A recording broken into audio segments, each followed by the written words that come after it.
Saudara-saudariku yang terkasih, Raden Ajeng Kartini adalah seorang wanita yang mendobrak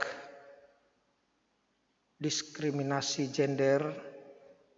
Dia mendobrak tradisi feodal patriarkal Jawa, di mana hak-hak perempuan itu tidak dianggap, atau dia memperjuangkan bahwa perempuan atau wanita harus memiliki hak yang sama dengan laki-laki.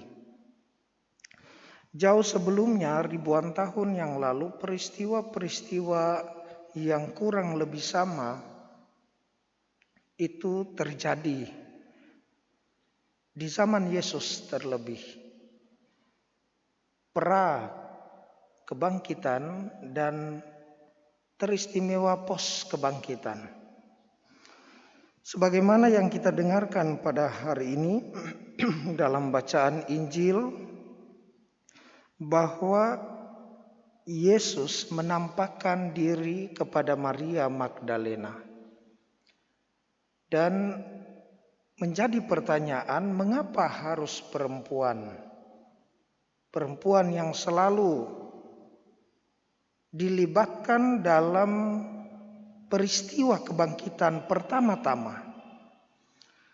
Dan orang-orang selalu mengutip atau merujuk bacaan ini teristimewa dalam film yang terkenal kali lalu, Da Vinci Code.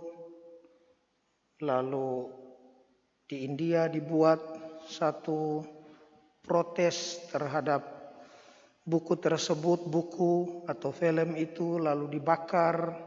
Di Cina juga demikian, komunitas Kristiani di sana, Thailand. Indonesia tidak bikin, ya, karena Indonesia mungkin sudah matang. Dia punya keberimanan teristimewa dalam kemajemukan berbangsa. Di sana dikatakan bahwa dalam bacaan ini terjadi satu relasi yang khusus antara Yesus dengan Maria Magdalena. Seolah-olah kenapa harus Maria Magdalena dalam satu dialog? Mengapa guru lebih mengasihi engkau, yang mereka ambil dari Injil-Injilan pada abad-abad yang kemudian tahun 1900-an.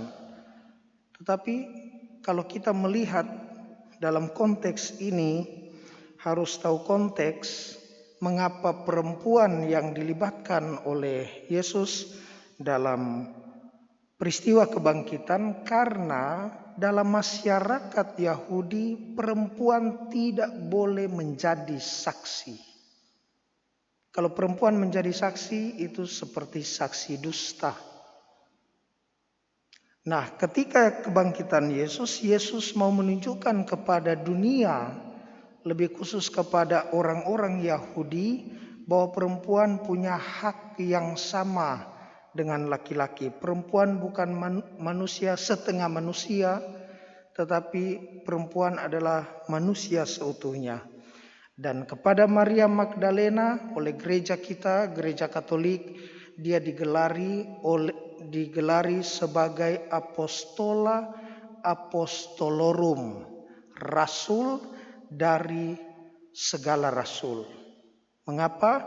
Karena dari dia disampaikan warta tentang kebangkitan. Dia yang pertama kali berjumpa dengan Yesus sesudah kebangkitannya. Saudara-saudariku yang terkasih, mengapa Maria Magdalena yang hari ini kita rayakan pestanya digelari apostola apostolorum? Karena puncak dari kebangkitan, puncak dari semua karya Yesus selama dia hidup di dunia adalah kebangkitan.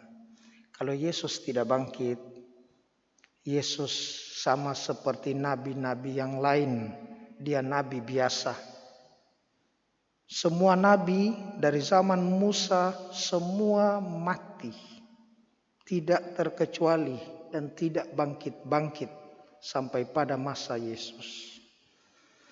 Dan ketika kebangkitan dialami oleh para rasul pertama-tama dan orang-orang kebanyakan di zaman Yesus saat itu, lalu muncullah satu pernyataan atau keyakinan atau asumsi bahwa memang kata Paulus, kalau Yesus tidak bangkit sia-sia kita beriman. Nah, karena itu iman inilah yang dibawa pertama-tama dialami oleh Maria Magdalena sebagai rasul dari segala rasul. Bukan kepada para murid, tetapi kepada Maria Magdalena. Dan dari Maria Magdalena lalu berita itu tersebar kepada para rasul, kepada para murid yang lain sebagaimana dikatakan dalam akhir perikop ini. Saudara-saudara yang terkasih, ada dua hal yang kurang lebih kita renungkan.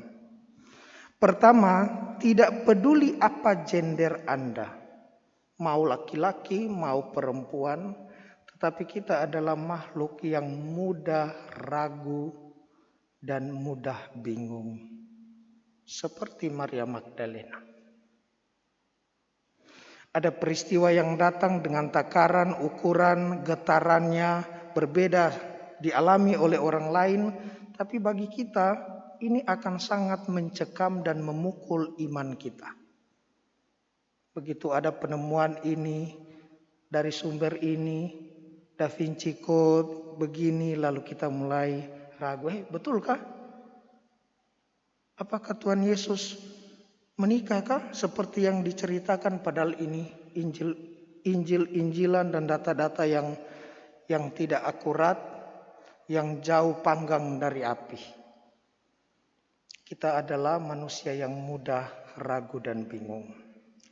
Yang kedua, tidak pandang gender Anda apa, mau laki-laki mau perempuan.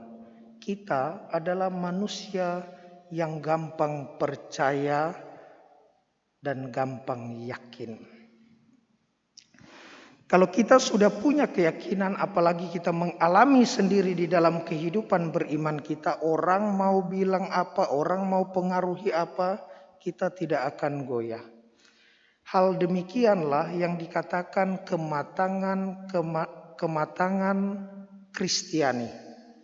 Menjadi orang Kristiani yang matang, kita tidak akan peduli dengan apa kata orang tentang iman kita, tetapi apa pengalaman kecintaan kita seperti Maria Magdalena terhadap Yesus, sehingga dia harus pergi pagi-pagi benar ke makam Yesus. Dan ketika Maria Magdalena sama seperti kita, punya kecintaan yang besar kepada Yesus, maka di sanalah sebenarnya kepercayaan dan keyakinan itu semakin hari semakin matang dalam hidup beriman kita. Saudara-saudariku yang terkasih, semoga dalam iman dan kecintaan yang tidak meragukan lagi, kita semakin hari semakin percaya pada kebaikan, cinta, dan kesetiaan Tuhan. Semoga demikian.